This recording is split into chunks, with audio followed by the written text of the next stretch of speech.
That's according to a New York Times piece, which contains these two chilling paragraphs. In recent months, they say, Mr. Trump has used closeddoor conversations to question the authenticity of President Barack Obama's birth certificate. He has also repeatedly claimed that he lost the popular vote last year because of widespread voter fraud, according to advisors and lawmakers. One senator who listened as the president revived his doubts about Mr. Obama's birth certificate chuckled on Tuesday as recalled the conversation. The president, he said, has had a hard time letting go of his claim that Mr. Obama was not born in the United States. The senator asked not to be named to discuss private conversations. That report comes hard on the heels of news that Trump has told at least one U.S. senator and a White House aide that he has suspicions about the authenticity of an Access Hollywood recording in which he can be heard making a series of lewd remarks about women. Again, the New York Times "I don't think that was my voice," Mr. Trump told the senator, according to a person familiar with the conversation. Since then, Mr. Trump has continued to suggest that the tape that nearly upended his campaign was not actually him, according to three people close to the president. Here's the thing: in each of those instances, Trump is on the record saying the exact opposite of what he is now apparently saying behind closed doors. In the wake of the release of the Access Hollywood tape last October, Trump apologized for the locker room talk on display in the tape. Neither he nor anyone with Access Hollywood ever raised questions about the legitimacy of the tape. It now appears, however, that Trump's apologies were purely political acts driven by a desire to put the controversies behind him rather than the result of any sort of conviction that he had been wrong and needed to correct the record. On one level, this is surprising. After all, the President of the United States continues to traffic in totally baseless conspiracy theories. In a deeper level, however, none of this is surprising at all.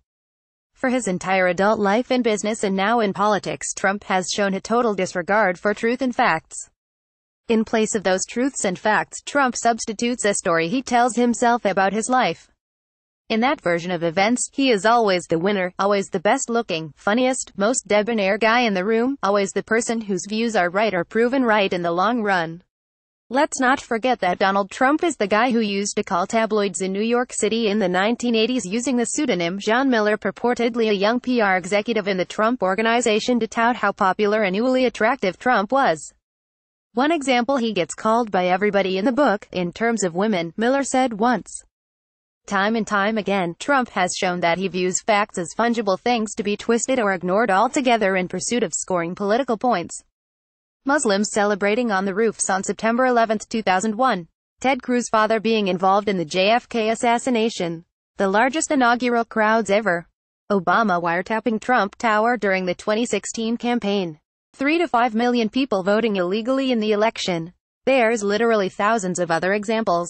In Trump's first 298 days in office, Trump said 1,628 things that were either misleading or totally false, according to calculations made by the Washington Post's fact-checker. That's 5.5 a day. Trump simply doesn't care about adhering to established facts or truth.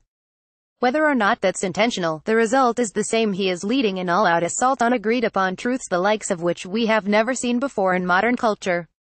We are now in the age of alternative facts. That assault manifests in all sorts of places.